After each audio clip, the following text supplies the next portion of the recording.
I welcome you all to our online classes.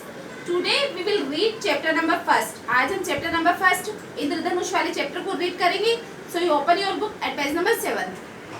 देखो बेटा, ये चैप्टर जो आपको दिया गया है इसमें आपको आशा के बारे में बताया गया है. आशा क्या होती है? जैसे मान लो हमारे जीवन में बहुत सारा दुख होता है और दुख के बाद हमें सुख मिलता है, तो सुख की आशा हमें हमेशा बनाए रखनी चाहिए. उसी के ऊपर ये चैप्टर है. देखो, नभ में उग आई लो मतलब एक तरह से रोशनी, ठीक है. कि नभ मीन्स आकाश, की आकाश में एक रोशनी उग आई है.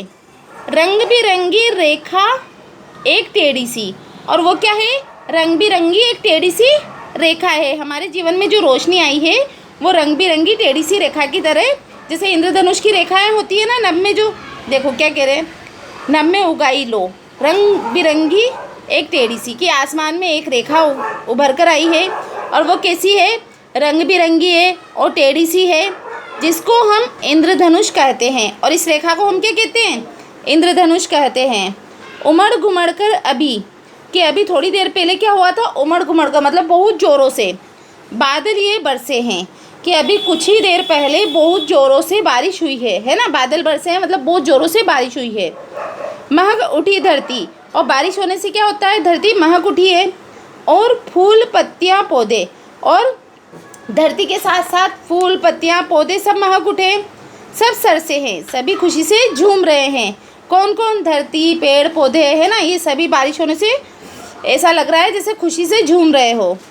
जीवन में इसी तरह, और हमें भी, हमारे जीवन में क्या है? इसी प्रकार से दुख की घटाओं का अंधेरा है. कि हमारे जीवन में भी जिस प्रकार, देखो इंद्रधनुष निकलने से पहले क्या हो रहा था? बारिश हो रही थी, काले काले बादल थे. तो हमारे जीवन में भी क्या है? उन काले बादलों की तरह दुख का अंधेरा है.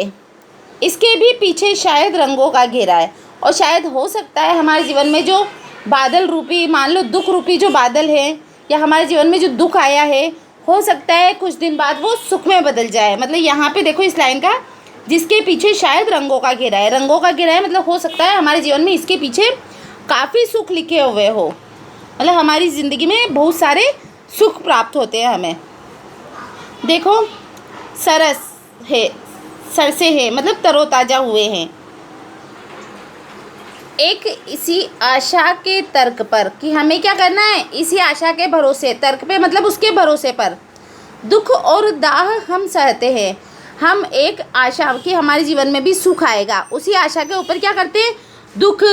दुखों की जलन सहते रहते हैं, कि दुख आए तो कोई बात नहीं, सुख भी आएंगे, है ना.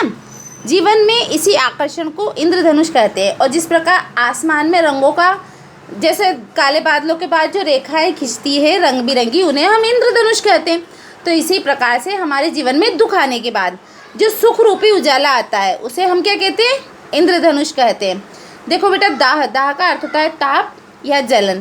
तो आपको इस लेसन को रीड करना है और इसके शब्दार्थ दे रखे, ये आपको अपनी नोटबुक में लिखने हैं. That's all for today. Now you have to read it. Thank you and have a nice day.